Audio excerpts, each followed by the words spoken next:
have the pleasure of introducing our speaker today. So Stephanie Summerson Hall is the founder and CEO of Estelle Colored Glass. And she was inspired by her grandmother, and she's going to tell us about her story today. But since launching in 2019, they have gained national placements in the New York Times, Wall Street Journal, Martha Stewart, you name it, they got the attention. We've all seen the beautiful glassware. I was actually at a friend's house last night and had a lovely glass of rosé out of hers. So, it made me feel special. And Stephanie also earned her law degree from the University of North Carolina School of Law and her undergraduate degree from the University of South Carolina. So I got to sit down with Stephanie a few weeks ago and hear about her story, and she's fascinating. And it's incredible that she has a law degree and is now an entrepreneur, and I have had her on our wish list to be a speaker for a few years now.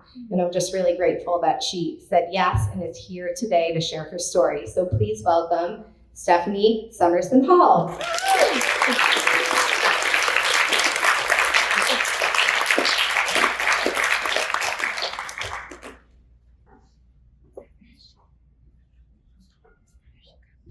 Good point. Good morning. Good morning. Good. Well, I'm really excited to be here. I'm so honored to be invited, and I have never attended a Creative Mornings event, and I was reading, and it was read aloud, and it's so resonating. I resonated with all the words: bravery, action, honesty, and hard work alone. That's, phenomenal group. If that's the purpose and what you're helping to curate and creatives. And I want to, first of all, congratulate you on 11 years. That is amazing, truly amazing. And I'm excited to be here. So I was invited here to talk this morning because I took childhood memories and I turned it into a business. And so when I wrote down notes, but I'm going to follow my notes somewhat. But I'm going to try and talk from the heart too. And I'm long-winded, so somebody can tell me I'm talking to you. But I took childhood memories and turned them into Estelle Colored Glass. But before I did that, I had a childhood dream of going to law school. And I did that, and I ended up practicing for 10 years. And while I was practicing, I realized that I had a passion for business. Every morning, I was going to the business sections of papers and newspapers, and I was reading what was happening in the world of business. I read business books. I was very excited about the entrepreneur world. And so that was more kind of overpowered my love for the legal world. And so I started a business while I was still practicing, and it's an event rental business. And I really learned the ins and outs of business through that business. And I've actually celebrated 20 years this year. So it's still in. So I actually transitioned out of law. I practiced mostly in the DC, Maryland area, and my husband and I, we had 3 kids when I moved back. I grew up here. I'm a native of South Carolina. I grew up in Holly Hill, which is about 45 minutes outside of Charleston. And so I convinced my husband, he actually convinced me. We had this event rental business. We were absentee owners, and we were in a period of our life where we had 2 young children. When we moved here, when we started the process of trying to move, we had 2 young children, and I had a 3rd child. When we got here, she was 3 weeks old, so we had 3 children. And we wanted a different lifestyle and all those things. And again, so we came here, we ran this event rental business. It grew by leaps and bounds. And of course, I was like the first person in my family who had gone to law school and become a lawyer. And my family was very proud of that. So nobody would think that I would go into entrepreneurship and like an event rental business. What does that got to do with the law? And so I was a green alien. I mean, I was looked at like a green alien. The business was sustainable. It was doing well, but nobody could really put together, what in the world is Stephanie doing? What's her problem? So I got a lot of strange looks and strange conversations. But I was very settled in my decision to transition into entrepreneurship.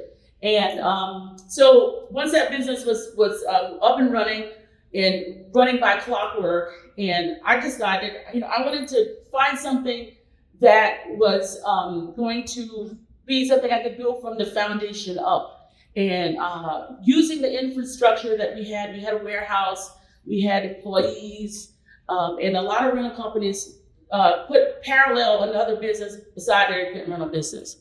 So that was a common practice. So I was on this search, and so I was searching for. So I discovered. What happened is I wanted to buy a set of colored glasses for a new house we had built, and I could not find in my head this brand that I built existed already, and but in reality, the brand it was plentiful on like Etsy and eBay, and not necessarily in on the market, and no one had modernized the pieces and all these different things. So it's like a bingo kind of moment. I'm like, bingo, there's got to be other people like myself looking for these pieces. And so again, you guys have invited me here because I created this brand. So that's how I got to it, and I determined that it was a viable business idea. And so the memories part of it, I went on. I wanted the colored glass pieces in my home because I had my grandmother, Estelle.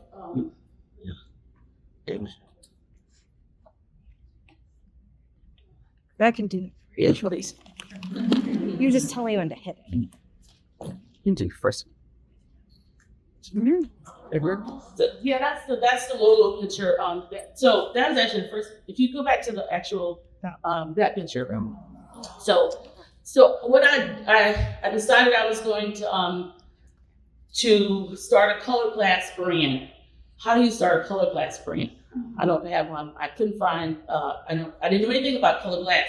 So, but the first thing I did was, and I was going to name it after my grandmother because of the reason I wanted the pieces was because I had been on numerous shopping trips with her around where we lived, Holly Hill, the neighboring towns around that area.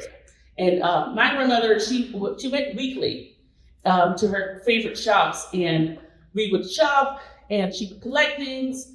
One of her favorite stores was Roses in Orangeburg. We spent countless hours in there, and we'd have these. They were day trips, so much quality time, and so it came ingrained in me to have beautiful things. She had 2 china cabinets where she displayed her pieces, her tabletop pieces. One was for more casual events, dinners and stuff, and then the other china cabinet was for Sunday's best, and for the preacher, our family preacher and his wife and other, what I consider like dignitaries coming over on Sunday for dinner. And see, my grandmother was a fabulous cook. She was an immaculate cook.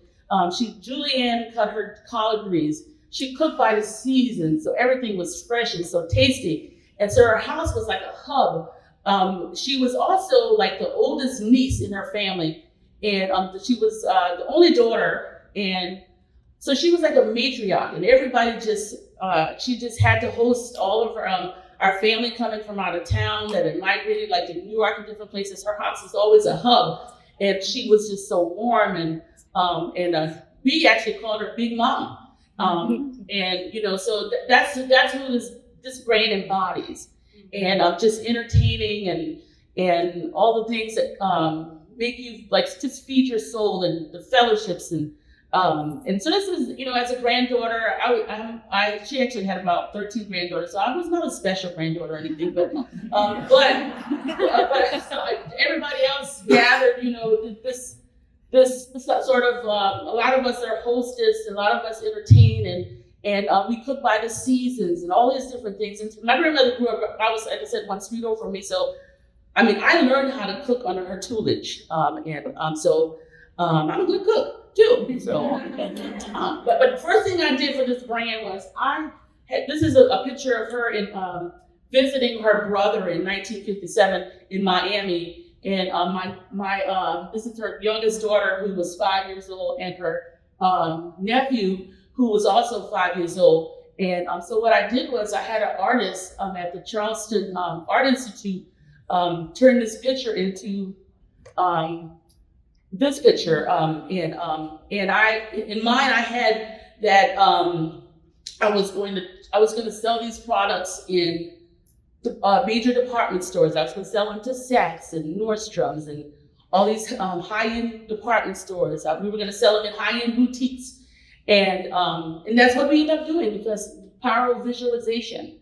And I knew I needed a nice, dainty logo, and I think my grandmother would have appreciated me painting her in her prime. So that was that's what I did, and so that was, again, that was how I got started. That was the reason why.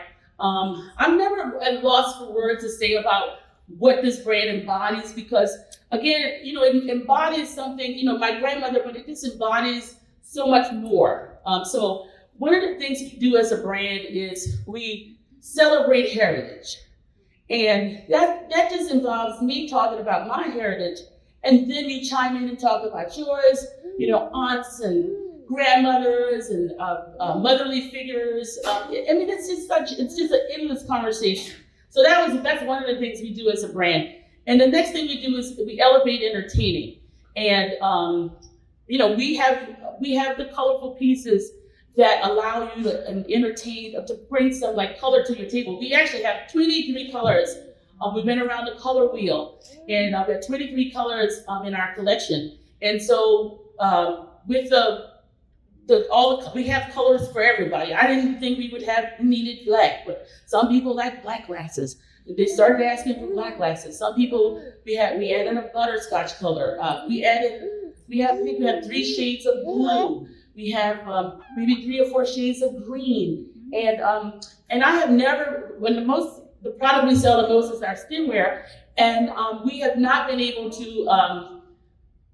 to retire any of the colors, because they just, depending on the time of year, depending on the person, they all just sell very well. And that's actually 50% of what we sell is skinwear. So we even have the nerve to call our pieces jewels for your table. And we really do think that they're jewels for your table, and just something dainty and special to bring out when you have your friends and family over. And then the third thing we do as a brand is we offer our pieces for everyday luxury. And you mentioned last night over being at a friend's house and having a glass of rosé. So on a night when you come home from work, you can just pull out whatever color you're feeling. I was with someone last night at a dinner here in town, and they were telling me they just pull the glass down by however they're feeling that night. And that's what I hear as I go all over talking about this brand, and it makes me feel so happy and joyful that these are your special pieces. The children don't touch them. The husbands don't touch them. And if they do touch and break them, we had to sell replacement pieces, because I was just like, I got to replace this before my wife finds out. So it's something that's yours, and makes you feel special. And so how do you tire of doing those things? And it's just an endless kind of, I feel like it's a good way for us to be around for a while. Just spreading this joy, spreading this blossoming, as people are going through different phases of life. It doesn't, you always need a special moment. You always need a special gift for someone. So that's really what we do as a brand. And so I took years to bring this project to fruition, and actually 5 years. Some of that time was I would say, my delays were not necessary. But I always, I had it in my head, and I didn't really know a lot about retail. I didn't know anything about retail. Let me clarify that. I didn't know anything about retail. So one of the really not so smart things that I was thinking was that I'd have a different color box for every color. So that's how elevated I wanted the gifts to be. But boy, was that really cost prohibitive and just not. But I had a boxing company that we still use. They went down these rabbit holes. I have an emerald green box and a fuchsia box, all those in our archives, because that was the kind of path I went down. But what I did was we simplified. We have a white box now with gold writing. So that was one of the things. But we had to find glass makers. Our glass makers are in Poland. It's a 102-year-old company. They are some amazing people. They're really proud of what we've built. And we've gone to them. My family and I visited them. And they've come to us every year for the last couple of years. We have a great relationship. And the pieces are heirloom quality. So many intricate details. And so you say, well, there's other colored glass in the market, but really there are some distinctions, and so that make them like heirloom pieces. And I really did go through like a vetting process of like 30 companies to get to that supplier and make that connection. And so it took me 5 years. We started selling. We had as you mentioned, I don't think you mentioned it specifically with the COVID, but we did have a lot of viral moments. We had during the COVID, when COVID happened, and there was a movement to support and amplify Black businesses. I was camped out in my dining room, and I was on like calls with like major magazines a day, interviews, and I was like, oh my gosh, how can I spin another story? How can I tell this different? How many companies can I tell it different? But in 1 year, we got like 50 media mentions and stories done. I mean, it was a truly amazing time, and our brand was able to scale significantly. I was on my way to Chicago for a trade show when COVID was about to happen. I didn't know what COVID was, of course, but they canceled the trade show. It was going to be 60,000 people there, and I was like, what's going to happen? Why did you cancel the show? Okay, and so I went out and bought a lot of stuff for COVID because I'm like, it must be really serious. But also, so we never have gone to a trade show. We never went to a trade show. To this day, our first 100 stockists, I was the person bringing them into in our wholesale program. And my question was, is this a store I could spend 3 hours in? That was my test. And honestly, I brought out like 100 stores, like just reaching out to us to come into our wholesale. We didn't even have the capacity to reach out and build a wholesale program. And some of them waited months on our products. So we had, again, we have about 250 stockists in our wholesale program. Our business is mostly direct to consumer. 70% of our business is direct to consumer, 30% wholesale. We have, like I mentioned, 250 stores in our boutique stores, like Quinn's over in Mount Pleasant, all around the country. Those are the type stores, top tier luxury stores that carry our products. It's so phenomenal to go around and hear about how they're being used and how much joy they bring to people. And then we sell in big box stores like the ones I told you I visualized, and it just made happen. And I convinced our boxing company and our even our glass makers to let this small little entrepreneur place these small orders, because my strength is written communication, and I really I use my lawyering to really beef myself up and bring on, and none of this had happened. It was the power of visualization, and I think it's a very powerful thing. And like I mentioned, I had this picture in my dining room hanging for 5 years. That was the first thing I did, and the rest in the middle I just brought together, and like it all blossomed in the middle. And it just took a leap of faith. Definitely didn't want it to fail. Because how do you something fail it named after your grandmother? So I mean, it is scary. You have the fear, and you keep, and you just do it anyway. I'm just a risk taker. I just do obnoxious things that don't make a lot of sense to other people. But I am my first vote of confidence. If I believe I can do it, I'll do it. And I'll take the L's where I need to take the L's. I'll make the sacrifices. I'll be disciplined enough to get it done. And that is one thing I would tell you as you blossom, to have the first vote of confidence has to be in yourself.